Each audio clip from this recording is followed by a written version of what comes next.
Coming up on Lawmakers, the Senate passes two bills, both designed to freeze property tax increases.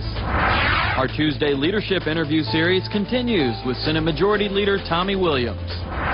And Georgia Day is celebrated at the Capitol. Those stories and more are coming up next. This is Lawmakers, your source for all the news from under the Gold Dome. Here are your anchors, Wandy Lawson and David Zelski. Good evening, everyone. Also on Lawmakers, the House passes a measure aimed at limiting financial bonuses for Georgia lottery management. And Governor Sonny Perdue announces legislation to limit the liability of certain landowners. But first, our top story tonight, two tax measures with a similar purpose are both passed by the Senate. Two constitutional amendments to freeze property tax assessments passed the Senate today. One version covers residential only. The second includes non-residential. Senate President Pro Tem Eric Johnson gives a summary of tax bills introduced thus far from the governor and both chambers, and then explains the version he sponsors, SR 686. The governor last year introduced his suggestion on tax reform, which was continuing the elimination of the state income tax on unearned income for Georgians over 65. The Senate has supported him on that. The Speaker then introduced his great plan, which in essence is a shift from property taxes to consumption taxes, and they're still working on that one. The governor has then since introduced, I think we dropped it yesterday, a constitutional amendment to repeal the 1/4 mil property tax for the state of Georgia. The Senate's version of tax reform has always been with the leadership from the lieutenant governor to cut spending. The one right now is SR 686. This body voted on 3 years ago with 4 no votes. In essence, what it does is join 35+ other communities that have instituted a floating homestead exemption. Those communities plus Muskogee County, who has a residential tax freeze in place grandfathered into the Constitution, have enjoyed the protection of backdoor tax increases on homes. So if your home is valued at $100,000 and they reassess it at $150,000, the homestead exemption goes up $50,000 automatically. So in essence, it freezes the property taxes until you sell the home. Senate Resolution 686 passed by a vote of 53-3, so they then passed version 2, SR 796, explained by sponsor Senator Chip Rogers. Much of what the senator from the first said is also found in Senate Resolution 796, but this would actually freeze property assessments at the 2008 value for residential and non-residential property, and allow the residential property to grow at 2% per year, and allow the non-residential property to grow at 3% per year. One of the things I learned during this process is that residential property tends to flip more often than non-residential property, and therefore, since the property is reset at the fair market value when it's sold, that 2%, 3% should keep them somewhat in line. I know the folks in Buckhead need this relief.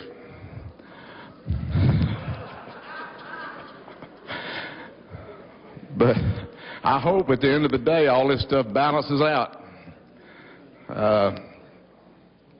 That's what we got. We have a requirement that we balance the budget every year, and I sure hope we can do it. Now, both resolutions received the 2/3 majority needed to pass and now go over to the House, which will most likely pick one of the two versions to work on. House Speaker Glenn Richardson is already planning to amend the Senate tax proposals to include elements of the Great Plan, his tax revision to replace property taxes with expanded sales taxes. Addressing the Georgia Farm Bureau luncheon today, he said a modest version of the plan does not signal defeat. Make no mistake about it, I'm not gone. I intend, as long as I am in this position, to do everything in my power to end property taxes and go to a system of consumption taxes. If I had it my way, we would have one tax, a tax on all sales with no property taxes and no income taxes, so that people would decide when they spent money how much they spent and whether they had the money or not. Richardson's current plan includes removing the ad valorem tax on vehicles and adding sales tax to groceries, the lottery, and personal services. He supports the Senate freeze on property taxes, but says SR 686 and SR 796 don't go far enough. You see, if you only freeze values, but you don't cap the millage rates, you've really not done nearly enough. You've kind of given a little lip service. It's time to put some teeth into tax reform. We need to freeze values, and I think we need to cap the rate that millage rates go up at not more than the rate of inflation unless the voters of a taxing jurisdiction say, okay, we approve a tax increase. And it ought to be on a ballot, and they ought to vote majority to do it, and if they don't, then government ought to tighten its belt. Representative Tom Graves and Senator Chip Rogers told reporters today that they have bipartisan support for a constitutional amendment delineating how surplus revenues can be used. House Resolution 1216 prioritizes spending, with adjustments to the education budget taking precedence, followed by funding the state's reserves up to 8%, and finally returning any excess to state income taxpayers. Senator Rogers says the fact that the measure favors low-income taxpayers has attracted bipartisan support. And unlike Senate Resolution 20, which Rogers sponsored last year, the current resolution does not place caps on the overall budget. H.R. 1216 is currently in the House Ways and Means Committee. And the Senate Public Safety Committee today passes legislation that's aimed at getting illegal immigrants off Georgia roads. Lawmakers Sandra Parrish joins us with more. Sandra. David, Senate Bill 25 was introduced last year by Senator John Douglas. It increased the penalty to a felony for anyone who uses false documents to obtain a vehicle tag or driver's license. It also goes after those who knowingly aid someone in doing so. Douglas added a provision this year going after those with foreign license plates. If you're driving in Georgia with a tag that's not in the computer system, that is not cannot be checked other than according to the State Patrol, the only way to check one of those tags is to either make a phone call to the country of origin or to write a letter. So if you can't check this tag within an hour, within 1 hour of trying, then the car can be impounded for up to 10 days. The bill passed the committee unanimously. Meanwhile, over in the House Special Rules Committee, Representative James Mills again presented his bill to seize the vehicles of illegal immigrants. It basically says any motor vehicle that is in this, that's involved in a violation of traffic laws in this state, or if it's involved in an accident in this state while it's being operated by a person who's not legally in the country, shall be considered as property which is subject to forfeiture under the procedures contained in the Code Section 16-13-49. Any Georgian should be offended by a bill like this because this is a state legislature trying to regulate immigration, which is a federal issue. Obviously, the state, as well as myself and probably everybody in this room, is frustrated with the federal government's failure to deal with the immigration issue. But for a state legislature to institute a criminal penalty for the violation of a federal civil offense is incredibly offensive to what this body should be doing. Now, no vote was taken on House Bill 978. An official public hearing will be held next Monday at 3 o'clock. Reporting live, I'm Sandra Parrish for Lawmakers. All right, thank you very much, Sandra. And also in the Senate Public Safety Committee this afternoon, Senate Bill 430 was given a do-pass recommendation. GBI Director Vernon Keenan told committee members the bill would allow legally obtained DNA of suspects in a known case to be entered into the statewide and national DNA database. Without this legislation, we're unable to take someone who is a suspect in a crime and compare it against that database of unsolved cases. This legislation would very simply allow us to do this. As far as being able to run a suspect's DNA in the database, that really doesn't cause me a lot of alarm. What causes me alarm is that this DNA will forever be in the database. There is no provision for expungement. I mean, I will tell you that trying to expunge my innocent client's criminal record is an absolute nightmare sometimes. Again, Senate Bill 430 was given a due pass and now goes to the Senate Rules Committee. Governor Perdue told members of Georgia's Farm Bureau this afternoon that he supports Senate Bill 449 as a way to protect them from lawsuits when they open their farms to the agritourism business. As it stands now, hosting a hayride on your property can get someone sued if someone falls off. Right now in Georgia, a landowner can get sued for something as frivolous as a visitor tripping over a tree root picking peaches. In addition to SB 449, the Farm Bureau also supports property tax reform and a statewide water management plan. Reservoirs is the first way to start, but conservation, all of us. You've heard the governor talk about it. Our organization and farmers have been working on conservation for years and years and years. We've been on the cutting edge of modernizing our irrigation systems and making sure that we take real good care of that natural resource that we have. Water is critical to ag production. We never want to allow others to try to infringe upon your right with riparian rights to a reasonable use of that water. We're going to be very strong to ensure that that happens. Adding to his proposed tax reforms, House Speaker Glenn Richardson suggested tax breaks for timberland owners instead of placing more forests into the state land trust. No more do we need to have government go buy property to protect the green space because people can't pay the taxes. I've got a better idea. Let's let people own property and let's give them tax relief so that we can have forests and green space owned by people, not by the state. Potential members of the new nonprofit board of Grady Memorial Hospital have been named, and Lawmakers' Bridget Snapp joins us live with the latest. Bridget. David, the Grady Board voted 2 weeks ago to turn over control to a new nonprofit group. A memo sent from the Atlanta Chamber of Commerce to Fulton County Commissioner John Eves at the end of last week named 11 of those potential new members. I sat down with one of them today, retired head of Georgia Pacific, Pete Carell, whose name has emerged as the potential chairman of the new board. I was chairman of the Metro Atlanta Task Force to make recommendations to the Hospital Authority on what they could do to save Grady. We issued that report in July, and since then we've been working with the Hospital Authority and the various counties to see if we could reach an agreement to implement a new organizational structure for Grady. We have secured $200 million commitment from the philanthropic community to put money immediately into Grady. And then we've committed to raise another $100 million. We've gotten the state to agree to increase their funding to Grady through the Trauma Network and Indigent Care Fund by about $35 million a year. We have negotiated a satisfactory lease with the Hospital Authority that both of us are prepared to sign, and we have formed a new board which would have 16 members, 11 of which we disclosed in a letter to the two chairmen.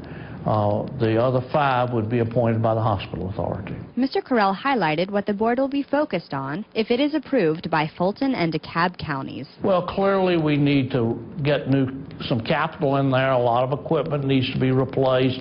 A lot of equipment is outdated, so we need to get new equipment. Then we need to start attracting some more faculty and some more physicians into Grady, and over time we'll change the payer mix and we'll attract more people with insurance who want to go to Grady and not have to go to Grady. Mr. Carell said Fulton and DeKalb counties have meetings scheduled on February 20th and 26th to decide on whether to approve the new board. If they do so, Mr. Carell said the new board would take over in a matter of days. Reporting live, I'm Bridget Snapp for Lawmakers. Okay, thank you very much, Bridget. In other news, a bill that creates a joint statewide water management oversight committee passed the Senate today, along with legislation that gives the GBI a few more resources. Senate Bill 351 sponsor Bill Calzert explains why legislative oversight is needed for EPD water management decisions. What this bill does is set up a joint House-Senate oversight committee to oversee the implementation of that plan.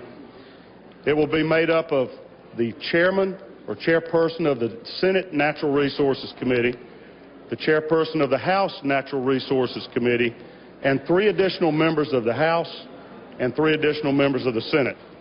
That oversight committee will then oversee the implementation of the water plan and report back to the General Assembly, and will have the power, if there are any rules or regulations that are proposed that are objectionable to that committee, to block them, to stop them, put a stay in place until our next regular session, in which time it will be dealt with by the respective Natural Resources Committees of the House and the Senate within the first 5 days of any resolution being introduced to ratify that objection. Senate Bill 351 passed 53-1. The Senate then voted on SB 388, sponsored by Senator Joseph Carter. This transfers identity fraud cases from the Governor's Office of Consumer Affairs to the Georgia Bureau of Investigation. It grants the GBI jurisdiction to initiate investigations on offenses related to identity fraud, and it gives them subpoena power with the consent of the Attorney General for electronic communication records in identity theft cases.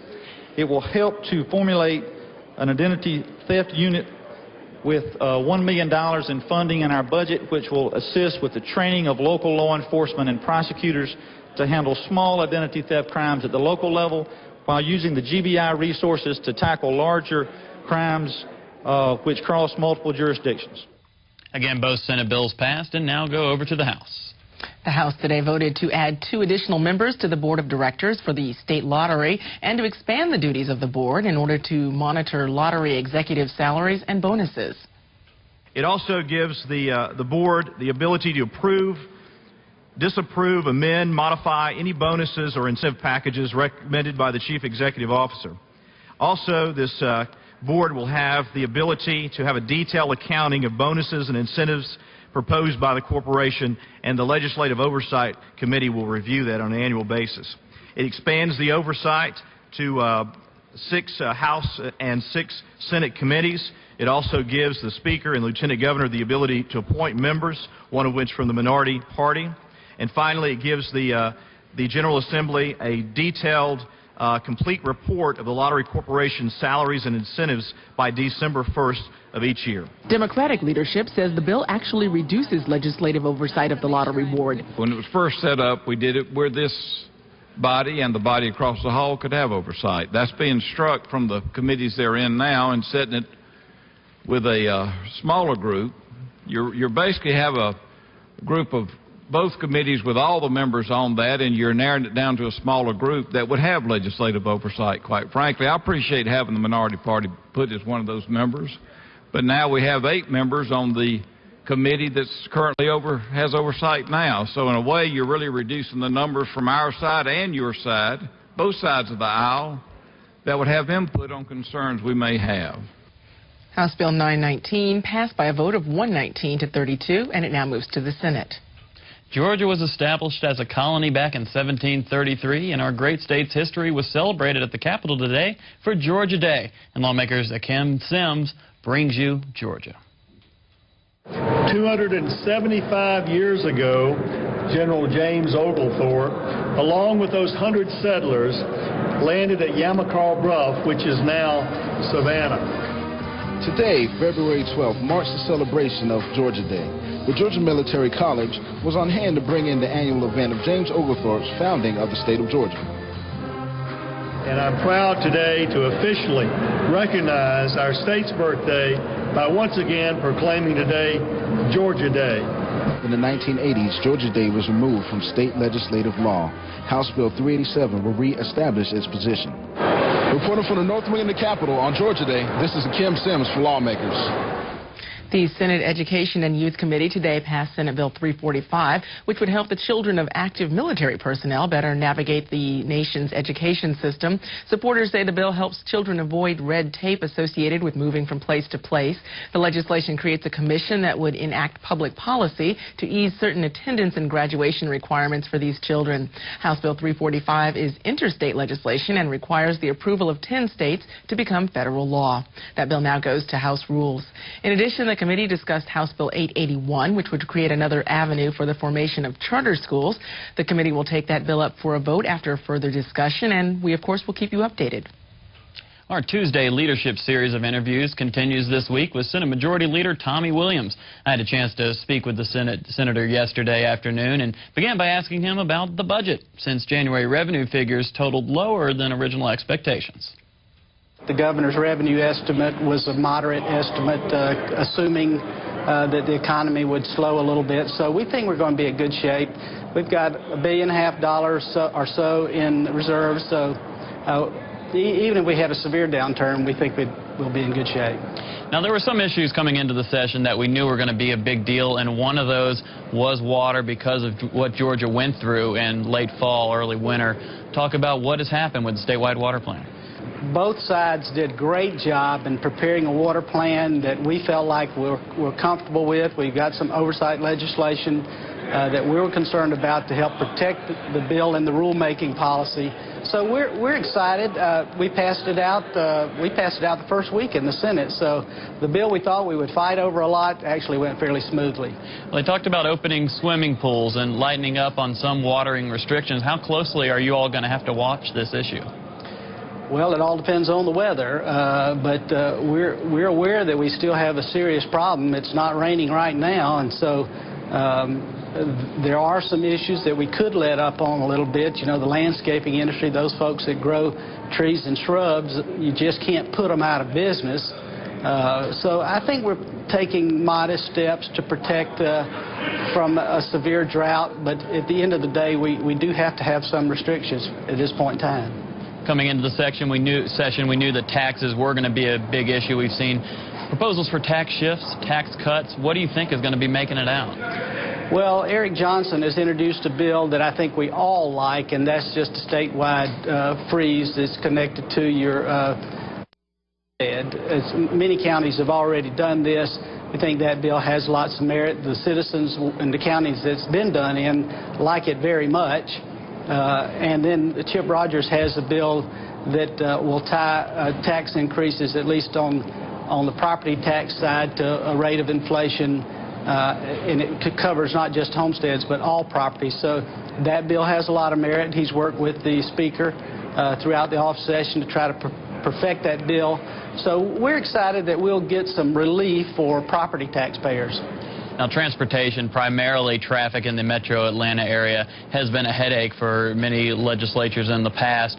But something happened last week that y'all think is on the right track. Again, we did a lot of good committee work, a bipartisan approach, both houses working together. We came up with probably a half a dozen pieces of legislation that improved the process for getting transportation projects out the door. We're doing a T-SPLOS, much akin to the E-SPLOS, so that the communities, if they want to raise additional penny for transportation, they can do that on a county-by-county basis or groups of counties. Funding stuff like the trauma network, there are ways to get into things like super speeder and funding this trauma network that many legislators believe that Georgia is in a serious problem right now. We are, and if you live in the Port Wentworth area, you saw this weekend just how critical trauma can be when you have a major disaster like the Dixie Crystal sugar plant. So a lot of places in Georgia, they would have been in a terrible strait. So we got to figure out a way to fund trauma. We have some differences. The Senate position don't want to do it with a new tax. We'd rather do it with the existing income or existing revenues. So we'll debate that, but at the end of the day, it's not just funding. It's we need a trauma network around the state, particularly in some of the rural areas. Now there is something going on. The state could actually get a little bit larger. There's been a deal with Tennessee, and it's a little history lesson in the same deal. The problem is that Tennessee has about a mile of our property, and we want it back. When it was done hundreds of years ago, it was done with the sextus rather than what would be common for surveying. So they got it off. There have been resolutions in the past to try to fix it. Hadn't been. These kind of states between states have to go directly to the Supreme Court. So we think the Supreme Court will decide this, but clearly it's our land by the deed statements that it's the 35th parallel. So we're looking to get that back, and the beautiful part about it, it comes right into the middle of the Tennessee River, which is an excellent source of water for our thirsty state. Well, I'm interested to see how that turns out. Senate Majority Leader Tommie Williams, thanks for joining us. Thank you. We beg your pardon for those audio dropouts in that and allow us to assure you that we were not censoring Senator Williams. In other news, we are used to donkeys and elephants here at the state capitol, but early this afternoon, hogs took center stage. American Bikers Active Towards Education, also known as ABATE, rallied in favor of several pieces of legislation that they believe could enhance the rights of motorcyclists. Lawmakers Keosha Jackson shifted into gear. We have a red light bill because it's a metal in your bike that triggers the inductive loop in the road. About 12 states have passed legislation to allow you to proceed when it's safe if it doesn't recognize your bike. 409 is the Freedom of Choice bill, which will allow motorcyclists over the age of 21 the right to choose whether or not that they wish to wear a motorcycle helmet. Helmets, they can be a hindrance because of vision problems. Some of them weigh 6 to 7 pounds. The freedom to move your head around and all can be a safety concern. Mr. Snyder also told us that House Bill 950 was the focal point of the rally. The bill ensures that customized motorcycles and cars can be registered in the state. We've been refused the right to title existing and new-built custom motorcycles. There was a misinterpretation of statutes based on highway safety standards where they started taking away titles. Fortunately, Representative Powell got together with some other reps and sponsored a bill that's going to fix this. The House Motor Vehicles Committee passed HB 950 last week. The bill is now in the House Rules Committee. Reporting for Lawmakers, I'm Keosha Jackson. Looks like a lot of fun, Keosha. The governor proclaimed today Court-Appointed Special Advocates Day, and volunteers came to the Capitol to share their concerns about abused and neglected children in state foster care and how CASA volunteers are helping them. Lawmakers Minu Hosseini has more on that story. The governor has signed a proclamation recognizing today as CASA Day in Georgia. So I want to present this to Jan. Thank you very much. The CASA organization creates court-sanctioned programs that provide volunteers who advocate in the best interest of the abused and neglected children. Children need more than just simply one form of advocacy, but they need a lawyer and they need a CASA. They need a lawyer in order to represent that child's legal rights and legal interest. What makes the guardian ad litem special is what's in your heart. It's the fact that you care about kids. It's the fact that you've gone through that specialized training that only CASA can give. That's why we need to go to what I call, which we mentioned in that article, the Georgia Bar Journal, the next generation of child advocacy. That's where we need to go. And the only people who can get us to that next generation is CASA in this state. No one else. It's CASA. Georgia CASA is currently working on a 5-year plan, which includes expanding coverage to all of Georgia's counties and increasing the number of children served within. Reporting for Lawmakers, I'm Minu Hosseini. Coming up tomorrow, we hope you'll join us at 10:55 a.m. for a live webcast of the State of the Judiciary. Georgia Supreme Court Chief Justice Leah Ward Sears will address a special joint session. We'll have highlights of the address as well as the latest Capitol news tomorrow night at 7. And if you've missed any part of this Lawmakers broadcast, tune in tomorrow when Lawmakers repeats at 5:30 a.m. You can also keep up with all the action under the Gold Dome daily on your local GPB radio station during Morning Edition, All Things Considered, and evenings at 6 p.m. on Georgia Gazette. Now stay tuned for Georgia Outdoors. That program's coming up next here on GPB. And that is our broadcast for this, the 16th legislative day of 2008. I'm David Zelski. And I'm Wandy Lawson. Have a great evening.